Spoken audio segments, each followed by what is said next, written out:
ये कहानी है मोहन और रामू नाम के दो दोस्तों की। रामू और मोहन दोनों ही बचपन के पक्के दोस्त थे। समय के साथ साथ अब दोनों बड़े हो चुके थे और दोनों की शादी हो चुकी थी। मोहन की पत्नी का नाम चंपा है और उनकी एक प्यारी सी बेटी है। मोहन की पत्नी चंपा बहुत समझदार और सहनशील है। रामू की पत्नी का नाम सुषमा है। उनको दो प्यारे से बच्चे हैं।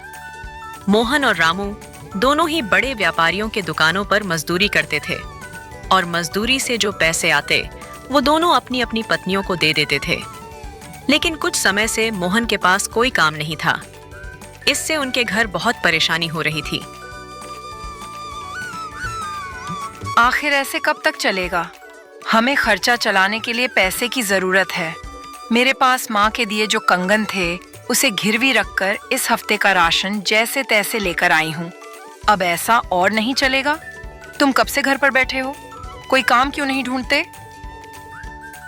मैं कोशिश तो कर रहा हूँ, लेकिन अभी कुछ काम मिल नहीं रहा है। तुम जानती हो कि बाहर कितनी मुश्किलें हैं। मैं समझती हूँ, लेकिन तुम और भी कोशिश कर सकते हो। हमारे बच्चों की पढ़ाई और घर का खर्च सब कैसे चलेगा? रामू को देखो, वो भी तो रोज काम पर जाता है, और तुम्हें देखो, रोज यूं ही खाली हाथ लौटाते हो। तुम जाकर रामू से ही बात करके देखो, क्या पता वही तुम्हें कहीं काम दिलवा दे। तुम ठीक कहती हो चंपा। मुझे एक बार रामू से इस बारे में बात करके देखना चाहिए। तुम फिक्र मत करो, मैं सब ठीक कर दूंगा। तुम बस मुझे कुछ समय दो। अगली सुबह मोहन रामू के घर जाता है।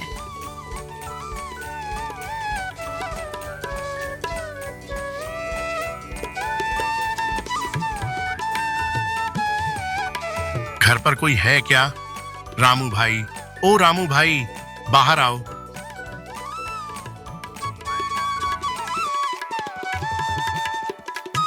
जी मोहन भैया, कहिए कैसे आना हुआ? भाभी जी, जरा रामू को बुला दीजिए। वो अभी घर पर नहीं है, शायद सुनील चाचा के खेतों पर होंगे। अगर जरूरी काम है तो आप खेतों पर जाकर मिल लीजिए। खेतों की ओर निकल पड़ता है।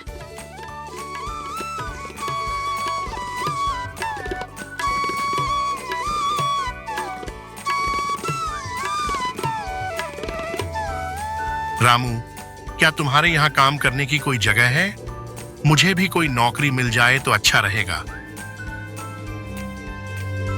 देख मोहन, मुझे तो इस बारे में ज्यादा पता नहीं है, लेकिन अगर तुम चाहो तो मेरे साथ सेठ जी के पास चल सकते हो। हम उनसे बात कर सकते हैं। अगर कोई काम होगा तो तुम्हें जरूर रख लेंगे। अच्छा है रामू, मैं तो बस किसी भी तरह से काम करना चाहता हूँ। चलो, हम सुबह ही चल पड़ते हैं। हाँ ठीक है, कल सुबह जल्दी मिलते हैं। अगले दिन सुबह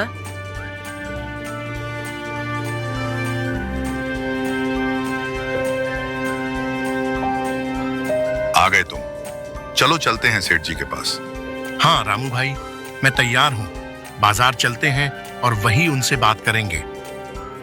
दोनों दोस्त काम की तलाश में जंगल के रास्ते निकल पड़ते हैं। रास्ता काफी लंबा था। उन्हें चलते चलते काफी समय बीत गया था। तभी अचानक आसमान में जोरदार बादल गरजने की आवाज गूंजती है और देखते ही देखते जोरदार बारिश शुरू हो जाती है। जोरदार बारिश होने की वजह से मोहन और रामू दोनों वहीं एक पेड़ के पास रुक जाते हैं। भाई रामू, बारिश तो बहुत ज्यादा बढ़ गई है। अगर इतनी ज्यादा बारिश में आगे बढ़ेंगे तो हम बीमार पड़ जाएंगे। हमें अभी कुछ देर यहीं रुकना होगा। तभी मोहन की नजर एक झोपड़ी पर जाती है और वह रामू को इशारे करते हुए कहता है, रामू भाई, वह देखो, वहां एक कुटिया है। चलो वहां किसी से मदद मांगते हैं। क्या पता वह थोड़ी देर अपनी कुटिया में हमें रुकने दे, जब तक कि यह बारिश है। दोनों दोस्त उस कुटिया के पास पहुंचते हैं। कोई है क्या? हमें थोड़ी सी मदद चाहिए थी। जब दोनों अंदर आते हैं तो उन्होंने देखा कि अंदर एक बूढ़ी माँ बैठी हुई थी।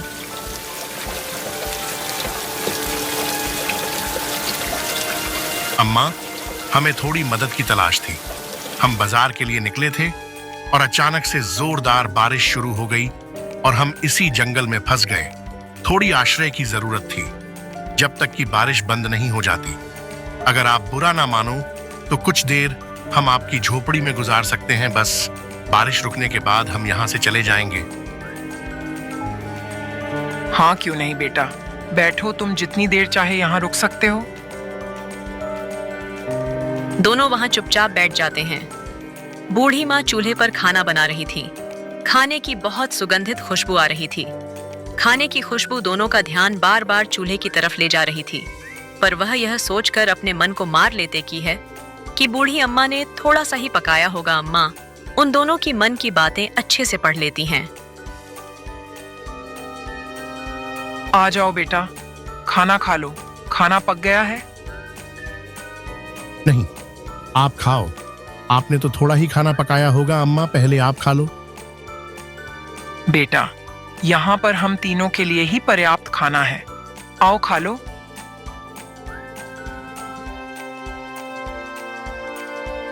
अम्मा, ये खाना तो बहुत ही स्वादिष्ट है। ऐसा स्वाद तो हमने आज से पहले कभी नहीं चखा। अम्मा, आप यहाँ इतने घने जंगल में अकेले रहते हो, आपका क्या कोई परिवार नहीं है? बेटा, मेरा भी एक जमाने में भरा फूला परिवार था। हम एक छोटे से गांव में रहते थे। एक दिन अचानक से उस गांव में भयंकर तूफान के साथ बाढ़ आया और मेरे पति, बेटे, बहू, पोते सबको बहा ले गया।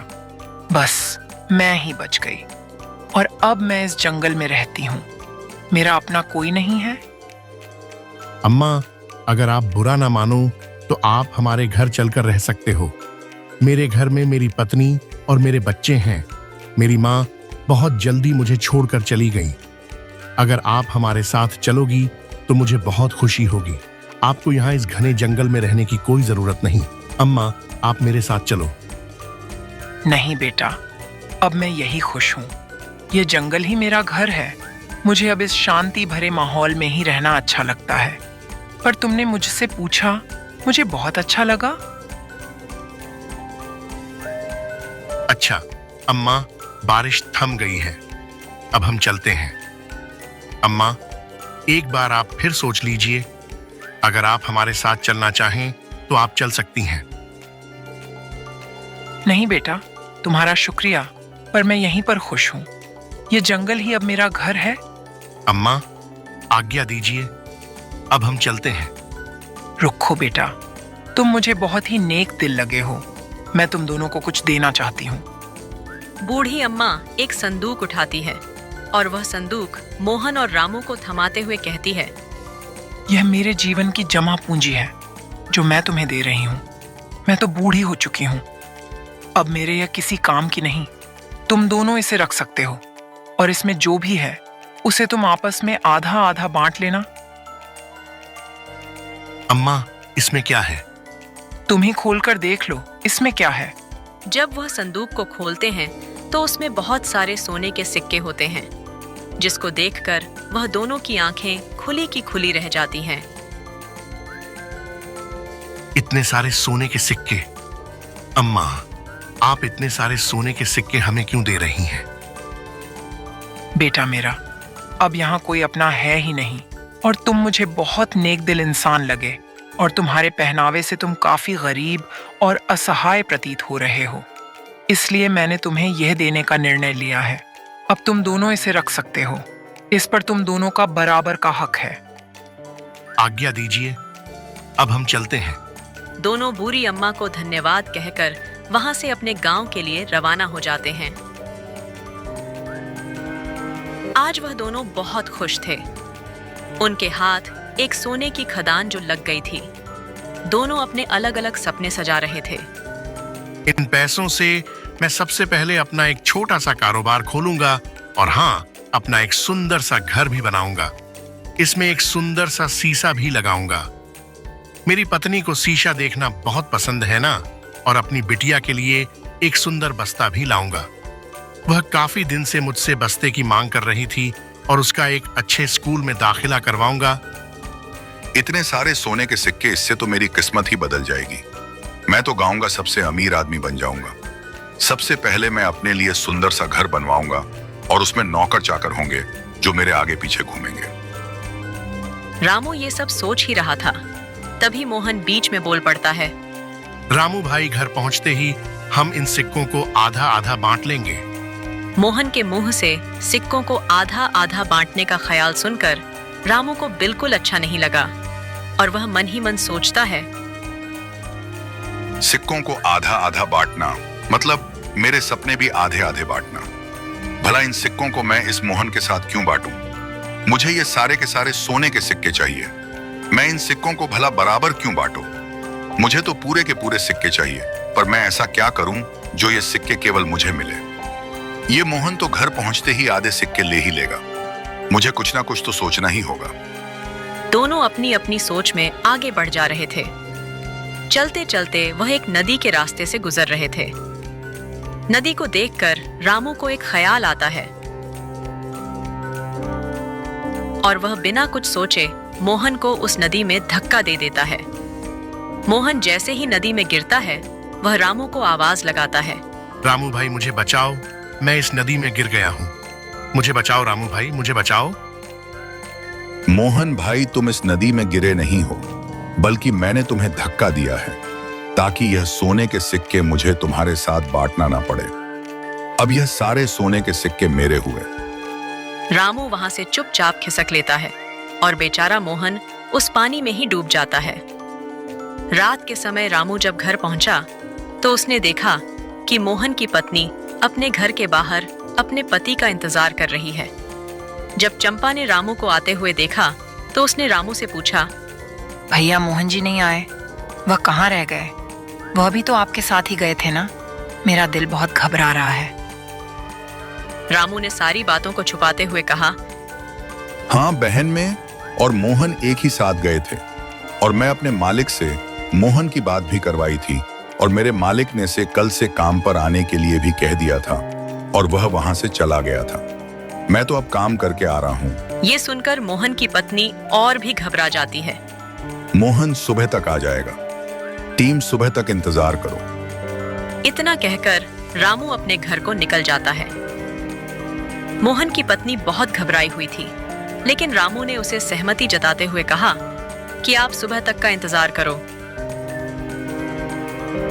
भैया रामू, सुबह हो चुकी है पर अभी तक मेरे पति नहीं आए। मुझे समझ नहीं आ रहा वह कहाँ गए। वो ठीक तो होंगे ना? मेरा दिल बहुत घबरा रहा है। तभी वहां अचानक से बूढ़ी माँ प्रकट होती है। मोहन को साथ लेकर और चंपा के मोहन के साथ हुई सारी बात बताती है।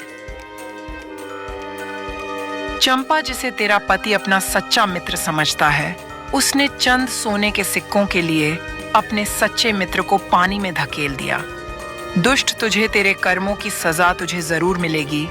जा, तू आज से निर्धन हो जाएगा। फिर इस तरह से मोहन और उसकी पत्नी जीवन अच्छे से व्यापन करते हैं।